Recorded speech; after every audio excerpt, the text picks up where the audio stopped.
wabarakatuh. Shalom, nama budaya. Assalamualaikum warahmatullahi wabarakatuh. Salam sejahtera untuk kita semua. Yang terhormat Ibu Guru serta teman-teman yang saya banggakan, mari kita panjatkan puji syukur kepada Tuhan Yang Maha Esa karena berkatnya kita bisa berkumpul bersama di tempat ini. Pada kesempatan kali ini saya akan menyampaikan ceramah tentang sabung ayam. Kehidupan masyarakat erat kaitnya dengan adanya suatu norma yang mengatur masyarakat dalam melakukan segala kegiatannya.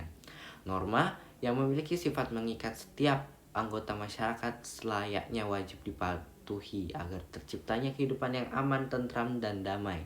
Namun kenyataannya suatu norma yang ada di masyarakat justru banyak yang dilanggar, baik dengan sengaja maupun tidak sengaja. Suatu bentuk pelanggaran terhadap norma biasanya disebut dengan penyimpangan. Penyimpangan sosial itu sendiri dapat diartikan sebagai sebuah perilaku yang dilakukan oleh sejumlah besar orang dan dianggap sebagai hal yang tercela dan di luar batas toleransi.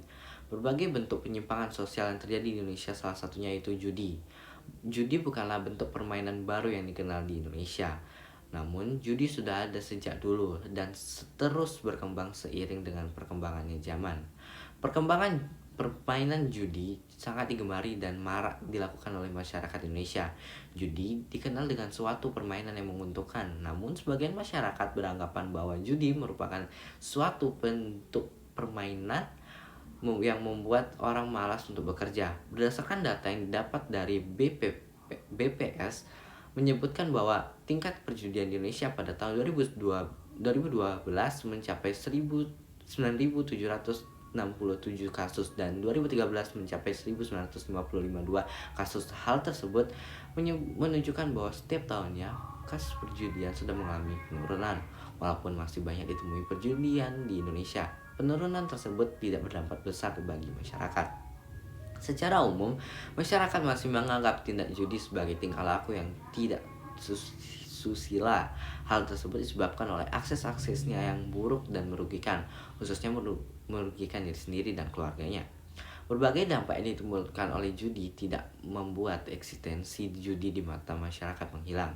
Terbukti, walaupun banyak kasus perjudian di Indonesia mengalami penurunan, namun masih banyak ditemukan kasus perjudian hingga kini tidak hanya di kota-kota besar namun sampai ke pelosok desa.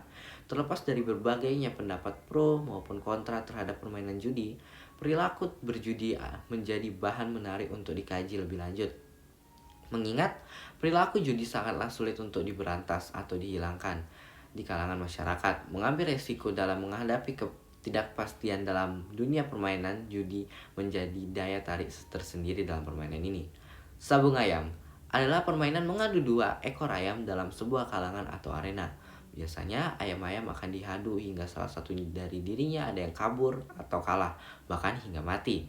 Permainan ini biasanya diikuti oleh perjudian yang berlangsung tak jauh dari arena adu ayam. Pertama, dampak positif dari sabung ayam. Bagi beberapa orang, sabung ayam dianggap memiliki dampak positif loh, diantaranya sebagai bagian dari budaya dan tradisi lokal serta keagamaan, terutama di daerah Bali. Contoh dampak positifnya yaitu budaya tabuhrah. Lalu yang kedua, dampak negatifnya. Sabung ayam melibatkan kekerasan terhadap ayam itu tersendiri. Ayam-ayam ini dipaksa untuk bertarung dan seringkali luka parah sampai kematian. Selain itu, sabung ayam juga sering dikaitkan dengan aktivitas perjudian. Hal ini bisa menyebabkan masalah keuangan dan kekerasan dalam rumah tangga. Selain itu, aktivitas ini bisa menciptakan lingkungan yang tidak aman dan menambah aktivitas kriminal di lingkungan sekitarnya. Lalu, apa saja sih hukum sabung ayam dalam agama Islam? Mengutip buku kumpulan tanya jawab keagamaan oleh Pustaka Ilmu Sunni Salafiyah, hukum sabung ayam adalah haram. Sebab mengadu binatang adalah tindakan yang menyakiti yang tidak ada faedahnya sama sekali.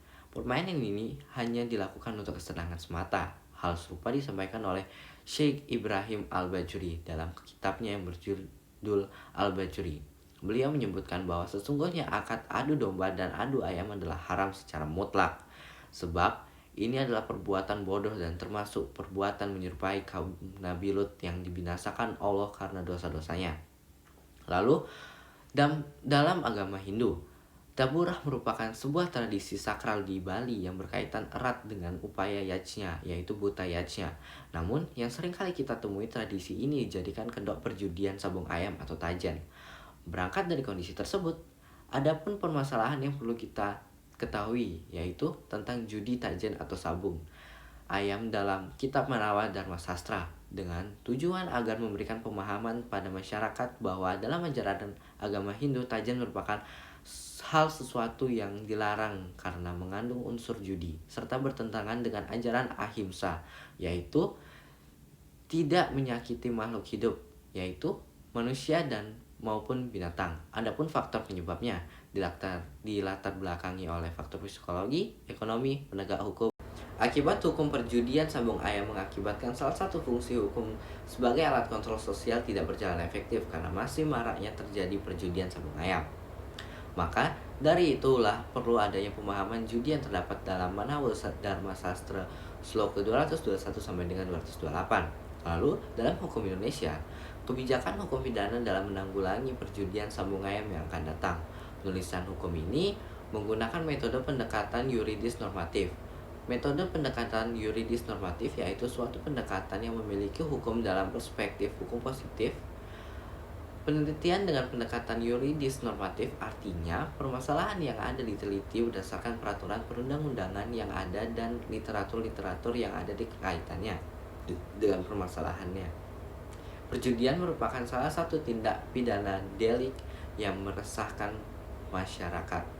Tindakan pidana perjudian KUHP termasuk sabung ayam selain dilarang secara tegas oleh positif KUHP, hal ini dapat diketahui dari ketentuan pasal 303 KUHP, pasal 542 KUHP dan sebutan pasal 542 KUHP. Para terdakwa pelaku tindak pidana perjudian telah divonis bersalah dan dijatuhi hukuman penjara selama 4 bulan penjara. Upaya apa sih yang harus kita lakukan? Pertama, menutup tempat-tempat yang digunakan sebagai sabung agama dan perjudian. Lalu kedua, menghilangkan ikon unsur judi di sabung ayam. Ketiga, terus melestarikan sabung ayam tanpa ada unsur judi dalamnya.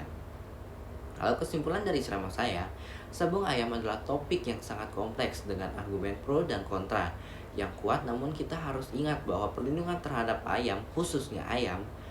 Nah, oleh sebab itu, kita mencari solusi yang lebih baik untuk menghormati nilai budaya sekaligus melindungi hewan khususnya ayam dan mencegah yang namanya perjudian di lingkungan masyarakat agar kita dan masyarakat sekitar bisa menanggulangi yang namanya perjudian.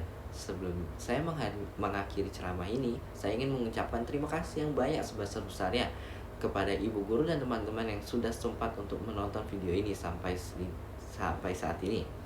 Sekian ceramah yang bisa saya sampaikan. Jika ada salah kata yang disengaja maupun tidak disengaja, tolong maafkan. Wassalamualaikum warahmatullahi wabarakatuh. Om Santi Santi Om.